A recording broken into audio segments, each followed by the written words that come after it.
네, 감사합니다. 오늘 말씀 함께 보시도록 하겠습니다. 오늘 말씀은 창세기 3장 말씀입니다. 창세기 3장 22절부터 24절까지 말씀입니다.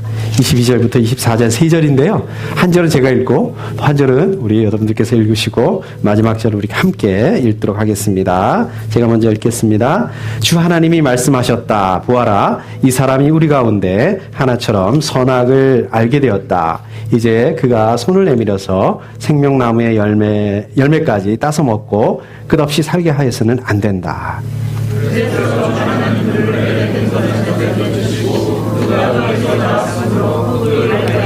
24절 같이 읽겠습니다. 그를 쫓아내신 다음에 에덴 동산의 동쪽에 그룹들을 세우시고 빙빙 도는 불칼을 두셔서 생명나무에 이르는 길을 지키게 하셨다. 아멘. 감사합니다. 좀 아멘이라고 대답하기는 화답하기는 조금 부담스러운 말씀입니다. 네, 우리 이 자리에는 사춘기의 반항의 시기를 보내시는 분들은 안 계신 것 같은데요. 근데 요즘에는 참 사춘기니 사축이니 또 어떤 분들이 이렇게 나이와 관계없이 이렇게 그냥 평생 동안 이렇게 반항의 시간들을 보내시는 분들도 있기는 합니다. 저 같은 경우도요, 이 지난 시간들을 보게 되면 사춘기 때 특히 이제 잘 나가다가 이제 이유 없이 이제 부모님한테 반항하고 이제 이렇게 버티고 막 그랬던 그 시간들이 있습니다. 또 요즘에는 또 이렇게 잘 나가다가 이유 없이 또 이렇게 제 집사람한테 반항하기도 하고 또 그런 시간들을 갖기도 합니다. 여러분들 생각을 해보시면 참 이렇게 저희가 10대 때는 저희가 사춘기 때는 반항기에는 요즘에 비하면 훨씬 좀 이렇게 순진하게 이렇게 반항을 했던 것 같아요. 그때는 이게 부모님한테 반항하고 이렇게 그럴 불만이 생기더라도 문제가 있다 하더라도 이걸 이렇게 지금처럼 이렇게 잘 말할 수 있는 그런 분위기가 아니었습니다. 이렇게 그래서 보통 말을 안 하고 이렇게 딱 이렇게 계속 이렇게 그걸 누르고 이렇게 있다가 한 번에 에이 하고 이렇게 뻥 터지게 되면 이제 보통 이제 집을 나간다든지 가출을 한다든지 이제 그렇게 하기는 하죠. 이제 집을 나간다 하더라도 어떻습니까? 이제 돈 이렇게 좀 들고 나가서 하루 이틀 이렇게 버티다가 또 돈 떨어지면 어떻게 할 수가 없으니까 죄송합니다. 그리고 이제 집으로 돌아와서 또 이제 용서를 빌고 아마 그랬던 것 같아요. 그럼 이제 부모님들도 그렇게 그거 가지고 이렇게 야단치지 않으시고 꾹 참으시고 속으로는 이렇게 부글부글 하셨겠지만 이제 밥 먹어라 이제 그렇게 하고 그냥 넘어가 주시는 이제 그런 시기였던 것 같습니다. 저는 이렇게 고등학교를 졸업하면 이제 어른이 됐다라고 이렇게 생각을 했던 시절이 있었습니다. 완전한 어른이 됐다 이렇게 생각을 했던 시절이 있었습니다. 제가 어른이 됐다는 얘기는 제 마음대로 이제 할 수 있다. 그다음에 이제 제가 원하는 거는 뭐든지 할 수 있는 그 나이가 됐다. 내지는 이렇게 어른들이 하는 것들 이렇게 다 할 수 있는 그 나이가 됐다. 이렇게 생각을 했었습니다. 그때는. 이제 예를 들자면 어른들이 했던 거, 이렇게 술을 마신다든지, 담배를 핀다든지, 보통 보면은 좋은 거보다는 이게 나쁜 쪽으로 따라하고 막 이랬던 것 같습니다. 근데 이제 유유상종이라고 제 친구 중에서 그런 친구가 하나 있었어요. 이 지갑에다가 사진을 이렇게 하나 넣고 다니는데, 자기 사진을 넣고 다니는데요. 이게 자기가 이렇게 담배를 피고 있는 그 모습을 찍어가지고 그 사진을 이렇게 가지고 다니더라고요. 그래서 하도 궁금해가지고, 야, 너는 왜 이런 사진을 이렇게 가지고 다니냐? 제가 이렇게 한번 물어봤습니다. 그랬더니 이제 이 녀석이 하는 얘기가, 하도 부모님이 자기를 애 취급을 하고, 아직도 말이야, 고등학교도 졸업했는데 애 취급을 해가지고 어른 대접을 안 해주셔서 자기가 이렇게 했다. 자기도 이렇게 담배를 피울 수 있는 나이가 됐다라는 것들을 보여주기 위해서, 내지는 이제 자기도 어른이 됐다. 이것들을 보여주기 위해서 이렇게 사진을 찍었답니다. 근데 지금처럼 이렇게, 카톡이 있는 것도 아니고, 휴대폰으로 이렇게 사진을 보내드릴 수 있는 것도 아니고, 이제 그 당시에는 이제 디지털 카메라도 아니고, 필름 카메라니까 이제 이거를 사진을 인화를 해가지고, 찍어서 인화를 해서 아마 이제 어떻게 또 그렇게 또 과감하게 부모님한테 드릴 수 있는 그 상황이 아니니까 슬쩍 이렇게 집에다 이렇게 떨어뜨려 놨었나 봅니다. 근데 부모님이 또 이걸 못 보신 거예요. 그러니까 그냥 자기가 그냥 그걸 가지고, 이렇게 다닌다. 지갑에다 넣고 다닌다. 이제 참 이런 그 유치한 친구가 있었습니다. 근데 이런 저희의 그 친구, 또 이렇게 저희의 그 유치했던 그 모습들, 이것들이 우리 사람들이 가지고 있는 또 이 본성 중에 하나가 아닌가, 이 말씀입니다. 이런 생각들을 좀 해보게 됩니다. 오늘 말씀에서도 보시게 되면, 오늘 말씀 이렇게 잘 아시는 선악과 사건이죠. 우리가 선악과 사건을 통해서 어떻습니까? 우리 사람들 안에 죄가 들어오게 되고, 또 우리가 이제 타락하는, 또 그래서 하나님으로부터 이렇게 단절되는 그런 사건들에 대해서 말씀하고 있는 것입니다. 여러분들 잘 아시죠? 기억하시죠? 우리 인간은 어떤 존재인가, 사람은 어떤 존재인가라는 그런 주제를 가지고 말씀을 나누고 있습니다. 오늘 세 번째 시간입니다. 창세기 3장 이 말씀을 통해서, 이 선악과 사건을 통해서, 특별히 이 선악과 사건 안에서 우리 사람은 어떤 존재인가, 인간은 어떤 존재인가라는 그 부분에 우리가 포커스를 맞춰가지고 오늘 말씀을 한번 나눠보도록 이렇게 해보겠습니다. 우리 3장 22절 말씀인데 아까 제가 한번 읽었으니까 우리 다시 한 번만 좀 이 부분 좀 읽어주시겠습니까? 우리 다 같이 한번 3장 22절 말씀을 한번 읽어보시도록 하겠습니다. 읽어주십시오. 시작.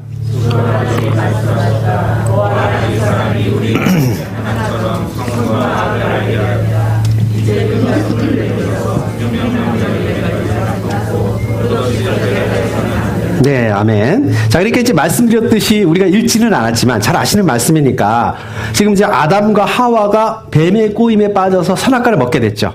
그리고 이제 하나님이 먹지 말라고 한 그 에덴 동산 가운데 있었던 이 선악과를 먹게 됐습니다. 그렇게 하고 이제 결국 이제 그것 때문에 벌을 받게 됐죠. 아담부터 해서 하와, 뱀 이렇게 하나님 앞에 쭉 서가지고 이제 벌을 받게 됐습니다. 그런데 이제 거기다가 한 가지 더, 뱀이 이제 이 하와를 꼬일 때 이런 얘기를 하지 않습니까? 눈이 밝아지게 될 거다. 저걸 먹으면 눈이 밝아지게 되고 하나님처럼 이제 선악을 알게 될 거다. 이렇게 꼬이지 않았습니까? 그런데 지금 실제로 선악과를 먹은 다음에 어떻게 됐냐면 실제로 그렇게 됐다는 거예요. 하나님과 마찬가지로 선악을 알게 되고 그 다음에 이제 선악을 하나님처럼 선악을 알게 됐다. 이렇게 됐다는 겁니다. 그래서 이렇게 선악을 알게 된 이 사람들에게 이제 생명나무까지, 이 아담과 하와가 생명나무까지 먹게 되면 이제 육체가 죽지 않게 되니까 이제 영원히 살게 되니까 그거는 안 된다. 이거는 그렇게 하면 안 되겠다. 하나님 지금 그렇게 말씀하시는 거죠. 그러면 이게 이제 이 기본적인 그 질문이 들게 됩니다. 왜 하나님께서 이 선악과를 만드셨을까? 하나님께서 처음부터 이 선악과를 만들지 않았으면 아담과 하와가 이렇게 먹지 않았을 것이고 이런 문제가 생기지 않았을까? 원천적으로 결국은 하나님께서 선악과를 만드신 게 이게 문제가 아닐까라는 그런 생각들을 좀 해보게 됩니다. 저는 참 그런 생각들을 해보게 됐어요. 하나님이 이 선악과를 만들지 않으셨으면 아담과 하와가 죄를 짓지도 않았을 거고, 지금쯤 말이야, 이렇게 우리 인생이 힘든 인생, 힘들게 살아가지 않고, 지금쯤 행복하게 에덴 동산에서 살 수 있었을 텐데, 하나님은 왜 그 선악과를 만드셔서 이렇게 힘들게 살게 만드셨을까? 이런 생각들 좀 많이 해봤습니다. 특별히 제가 학교 다닐 때, 시험 볼 때, 그러면 지금 이렇게 시험 공부 안 해도 되는데, 이렇게 힘들게 안 해도 되는데, 이런 고민들을 좀 많이 해봤습니다. 여러분들은 어떠세요? 우리 많은 그리스도인들, 대부분의 그리스도인들이 남녀노소를 막론하고 이런 질문들을 많이 좀 해보실 것 같아요. 아마 여러분들께서도 이런 질문들을 이런 것들이 좀 궁금하셨을 것 같아요. 예. 자, 그리고 또 한 가지 더, 저희가 이유를 잘 모르겠지만 하나님께서 굳이 선악과를 만드셨어야 했다. 좋다 이거예요. 하나님 만드셨으면 좀 이렇게 잘 안 보이는 데다가 이렇게 구석에다가 놔두신다든지 그렇게 쓰셨으면 좀 좋았을 텐데 이걸 에덴 동산에 가운데다 탁 놔두시니까 그게 좀 어떻겠습니까? 그게 궁금하지 않았겠어요? 저거 먹으면 어떻게 되나? 이제 이렇지 않았겠습니까? 예? 글쎄요. 왜 하나님이 이렇게 하셨을까요? 왜 하나님이 선악과를 만드시고 그거를 이렇게 잘 보이는데 동산의 중앙에다가 이렇게 두셨을까요? 글쎄요. 하나님께서 그거를 먹는지 안 먹는지, 진짜 먹는지 안 먹는지, 먹지 말라고 한 선악과를 먹는지 안 먹는지 이거를 시험하시기 위해서 그렇게 했을까요?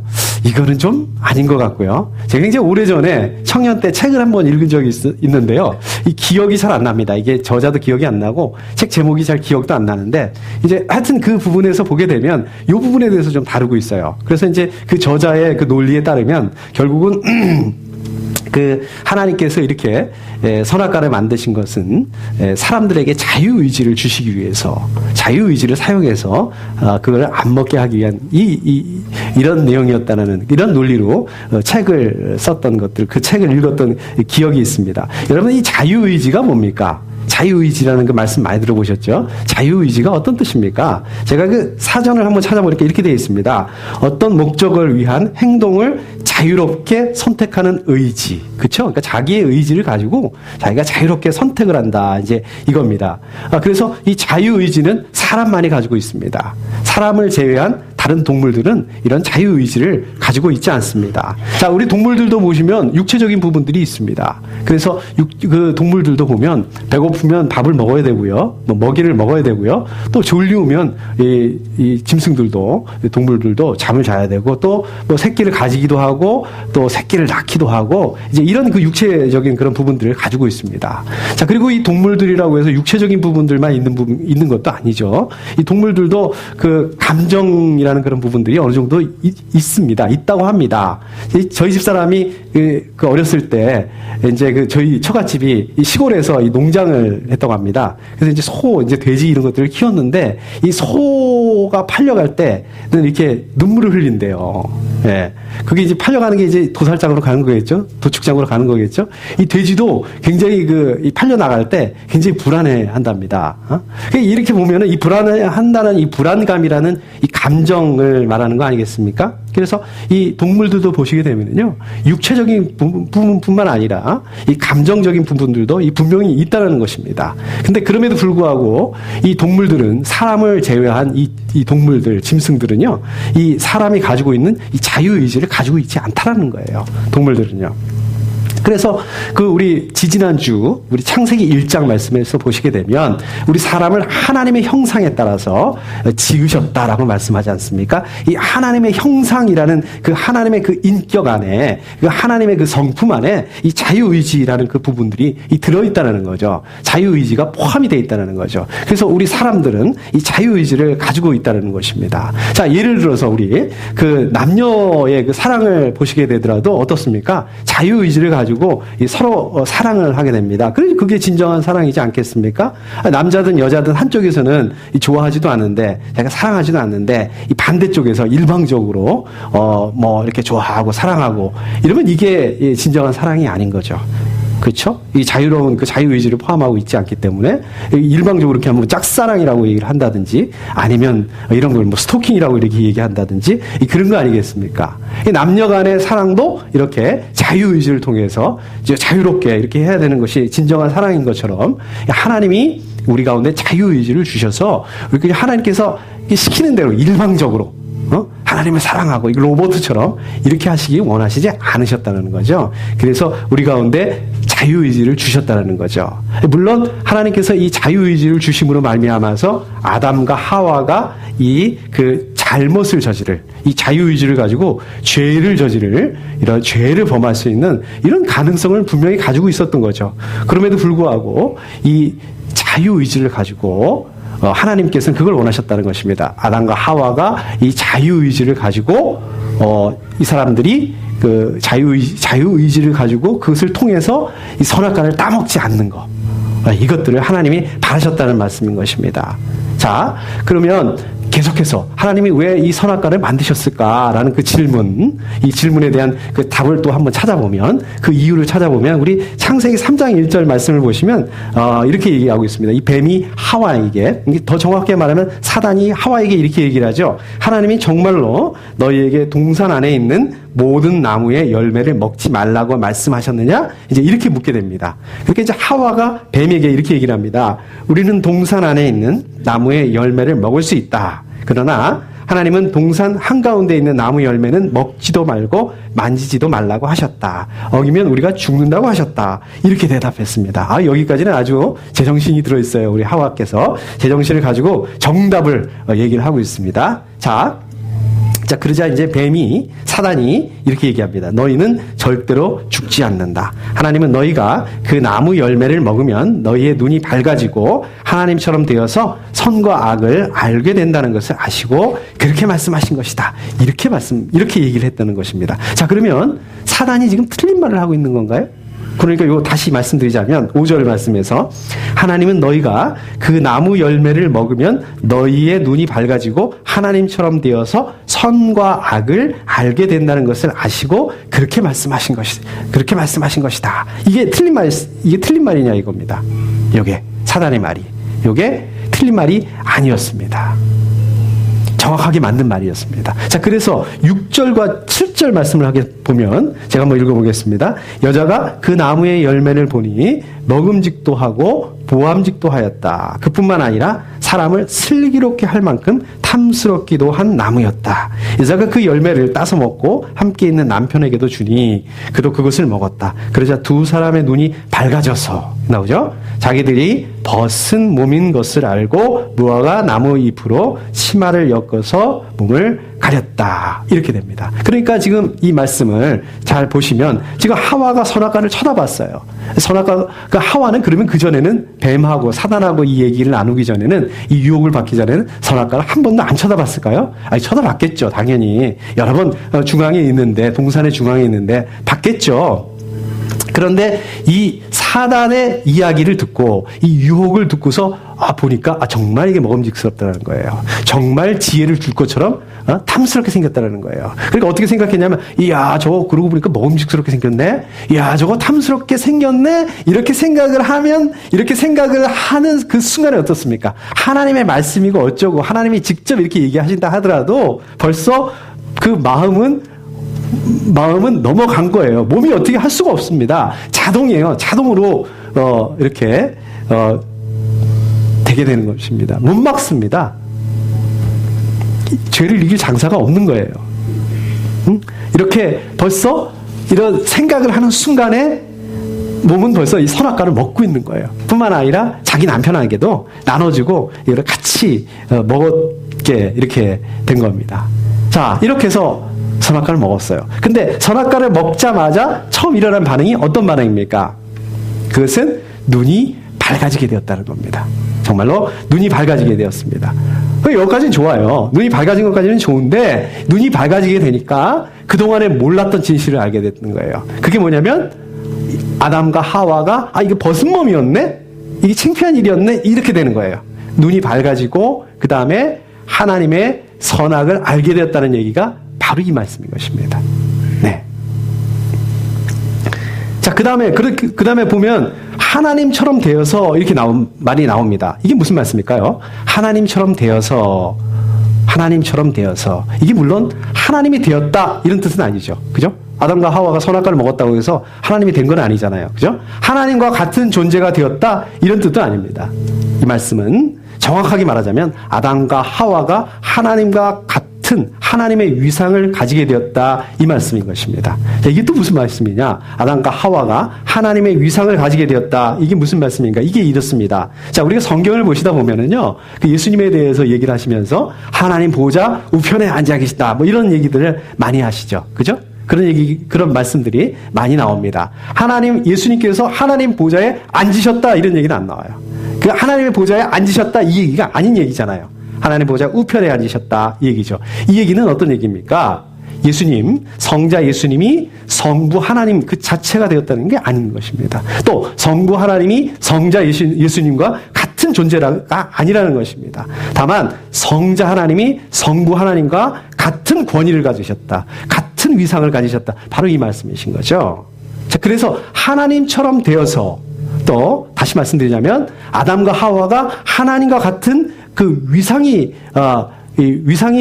되어서 이 말씀으로 우리가 생각을 한다면 지금 사단이 한 말이 틀린 말이 아니라는 것입니다. 그래서 이 하나님처럼 되어서 하나님과 같은 위상이 되어서 선악의 기준을 이제는 이 아담과 하와를 포함한 사람들이 정할 수 있게 되었다. 이 얘기가 되는 것입니다. 그러니까 원래는요, 이 선과 악, 저게 선이다. 저게 선한 것이고 저게 악한 것이다. 이 기준을 정하시는 분이 하나님이셨다는 거예요. 그죠? 그리고 하나님께서 그 선악의 기준을 정하시고 선악을 판단하시는 분이 원래 하나님이셨다는 것입니다. 그런데 이 아담과 하와가 지금 선악과를 먹음으로 말미암아 이제 하나님처럼 되어서 하나님과 같은 위상을 갖게 되어서 선악의 기준을 정하게 되었다는 거예요. 아담과 하와가 선악을 판단할 수 있게 됐다는 거예요. 선악의 판단 기준을 이 사람들이 가지게 됐다는 얘기입니다. 이게 무슨 말이냐? 그래서 어떻게 됐다는 거냐? 이 얘기는요, 사람이 선과 악을 판단하는 기준, 이 기준을 가지게 되었기 때문에 이제는 선악이 더 이상 절대적인 게 아니라는 얘기예요. 선악의 기준이 이제는 사람들 안에 상대적으로 갖게 되었다는 것입니다. 선악의 기준이 절대적이어야 되는데, 객관적이어야 되는데, 이제는 선악의 기준이 사람마다 다르게 됐다. 주관적이 됐다는 얘기입니다. 예를 들자면 이거예요. 자기 기준으로 됐다는. 예를 들자면 내가 하면 로맨스고, 다른 사람이 하면 불륜이다. 이제 이런 식으로 됐다는 얘기입니다. 이게. 그래서 사람들이 각자의 이 선악의 기준을 가지고, 하나님의 기준이 아니라, 하나님의 입장이 아니라, 자기 기준으로 자기 입장에서 이제 선악을 결정하게 됐다는 거예요. 자기들이 결정하게 됐다는 것입니다. 그렇기 때문에 이 사람들마다 선악의 기준을 가지는 게 전부 다 제각각이 됐다는 것입니다. 그러니까 어떻습니까? 나는 이게 선이라고 생각하는데 다른 사람 입장에서는 그게 선이 아닌 거예요. 그러니까 사람 간에 어떤 일이 일어나게 되는 겁니까? 그것 때문에 갈등이 일어나게 되는 거죠. 그것 때문에 트러블이 일어나게 되는 거죠. 그것 때문에 싸움이 일어나게 되고 그것 때문에 전쟁이 일어나게 되는 이제 이러한 것들을 갖게 되는 것입니다. 그래서 계속해서 보시면 창세기 4장 말씀에서 보시게 되면 이제 그 가인과 아벨의 얘기가 나오잖아요. 가인과 아벨이 갈등을 일으키게 된다는 얘기예요. 그렇게 하고 거기서 살인까지 일어나는 이런 일들이 일어나게 됩니다. 그래서 우리가 구약의 역사를 계속해서 보면 그 위에 인류의 역사는 전쟁의 역사라고 말씀할 수 있지 않겠습니까? 전쟁이 일어난다는 말씀입니다. 이것이 바로 여기서 시작이 되고 있다는 얘기예요. 결국 이 말씀은요, 이 선악과 사건을 통해서 하나님이 중심이 되는 것이 아니라 하나님의 말씀이 중심이 되는 것이 아니라 이 사람들이 자기 중심으로 되어버린 것. 이러한 삶의 자기 중심의 삶의 시작이 바로 이 선악과 사건을 통해서 시작되었다라고 오늘 말씀을 통해서 말씀하고 있는 것입니다. 이게 바로 문제라는 것입니다.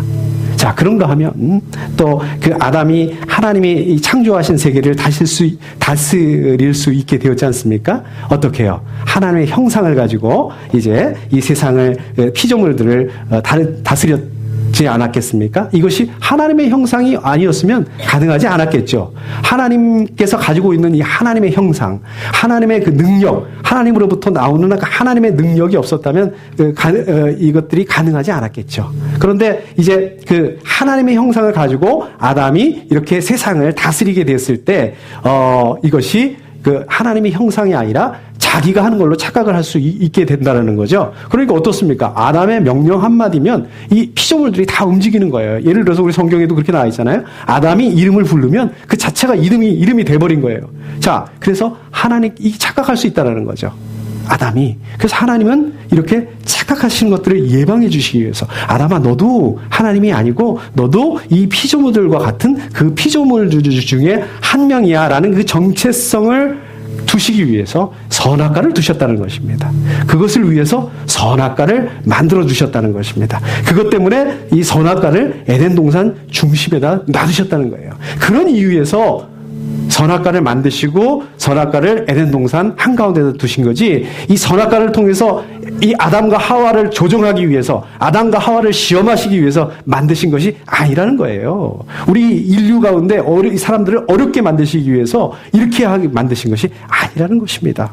결국 사람이 사람다운 자리를 지키게 하기 위해서, 사람이 자기 정체성이 무엇인지 알 수 있게 하기 위해서, 사람이 그 자리를 지키게 하기 위해서 만드셨다는 것입니다. 그래서 이 에덴 동산이라고 하는 하나님의 이 나라의 올바른 하나님의 그 창조 질서들을 이루어 가실 수 있기 위해서, 계속해서 수행해 가실 수 있기 위해서 만드셨다는 것입니다. 이 선악과를. 그리고 이 선악과를 바라보면서 아담과 하와가 이 선악과를 볼 때마다 이 하나님과의 그 관계를 기억하기 위해서 만드셨다는 것입니다. 근데 이것들이 무너져 버리게 되었을 때 이제 아담과 하와는 하나님의 음성을 들을 수가 없게 되었습니다. 아담과 하와는 이제 하나님을 만날 수도 없게 되었습니다. 아담과 하와는 이제 하나님과의 그 관계들이 깨지게 돼버린 거죠. 아담과 하와는 더 이상 이 피조물을 다스릴 수 없게 된 것들을 오늘 말씀을 통해서 이제 보게 됩니다. 자, 결국 이 아담과 하와가 이 선악과를 먹음으로 말미암아서 이제 하나님처럼 되고 싶다라는 이 유혹에 넘어가게 된 거죠. 이 넘어가게 됨으로 말미암아 이 선악과를 먹게 된 거죠. 그래서 이 선과 악을 이 선택하는 이 기준, 그러니까 창조주의 자리에 앉기를 원했다는 것입니다. 그래서 이들은 실제로 하나님이 되어버린 거죠. 하나님처럼 되어버린 것도 아니에요. 이들은 하나님이 되어버리고 싶었고 또 하나님이 되어버렸다는 것입니다. 이 선악과 사건을 통해서.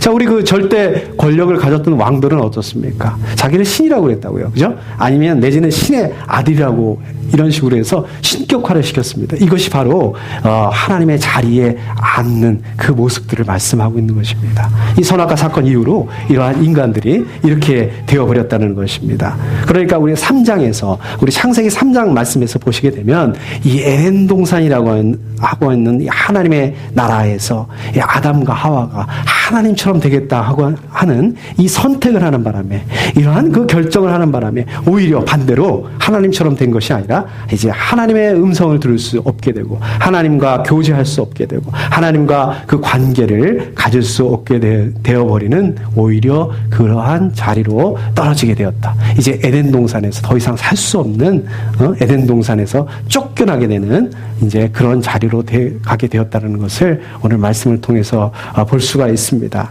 자, 7절 말씀에서도 보시면은요. 자, 그러자 두 사람이 눈이 밝아져서 자기들이 벗은 몸인 것을 알고 무화과 나무 잎으로 치마를 엮어서 몸을 가렸다. 이렇게 말씀하고 있습니다. 이제 눈이 밝아지게 되니까 아담과 하와가 서로 간에 어떻습니까? 이제 수치스러운 것들이 보이게 되는 거예요. 그렇지 않습니까? 수치스러운 것을 느끼게 됐다는 거예요. 막상 눈이 밝아지게 되니까 사람 사이에 오히려 어떻습니까? 벽이 생겼다는 얘기입니다. 사람 사이에 사람들은 본능적으로 자기를 이렇게 드러내는 것들을 수치스러워하게 되었다는 것입니다. 눈이 밝아지게 되어서. 그래서 우리도 이런 말 자주 하죠. 아, 이런 말 좀 아무에게 말씀하지 말아주세요. 이런 얘기들 많이 하지 않습니까? 그래서 결국은 이 선악과 이 죄악으로 말미암아서 모든 이 기준이, 이 선악의 기준이 자기 자신이 되니까 내가 보기에, 내 기준으로 보기에 그거는 수치스러운 일이다. 이렇게 되고 만 거예요. 자, 이러한 그 타락의 이 본성이 선악과 사건으로 출발하게 되었다라고 오늘 말씀하고 있는 것입니다. 그러니까 이 모든 것이 다 내 중심이 되고요. 내 중심적인 그런 세계관을 갖게 되고요. 자기 중심이라는 열매를 이 선악과 사건으로 인해서, 죄로 인해서 만들어지게 된 것입니다. 그래서 그 가인, 이 자기 중심의 열매의 대표적인 인물이 바로 우리 다음 4장에 나올 이 가인이라는 인물이 되었다는 것입니다. 그러니까 오늘 이 말씀을 통해서 저희가 보게 되면은요, 이 죄는요, 오히려 이 도덕적인 부분이나 이 윤리적인 그 부분들을, 이것들에 대해서, 잘못된 부분들에 대해서 이야기하고 있는 것이 아닙니다. 이 죄의 본질은 뭐냐? 뭐가 죄냐? 이 죄라는 것은 우리 사람들이 하나님의 자리에 앉고자 했던 것들, 하나님이 되고자 했던 것들, 이 결정하시는 하나님, 이 결정할 수 있는 이 결정권을 내가 가지고 있는, 내가 가지고 싶어 하는 것들, 바로 이게 죄라라고 말씀하고 있는 것입니다. 그런데 사단은 아직도 거짓말을 하고 있어요. 그게 죄가 아니고 죄는 그저 이 윤리적인 거, 잘못한 부분들에 대해서만 생각나게 해요. 제가 그 전도할 때, 청년 때 제 친구들한테 이렇게 전도를 하잖아요. 너 이렇게 교회 회개하고 교회 가야 돼. 그리고 또 하나님의 말씀, 예수 그리스도를 영접해야 돼. 제가 이렇게 전도를 하게 되면 제 친구들 이렇게 반응해요. 아, 너 죄 안 졌어. 너 아무것도 잘못한 거 없어.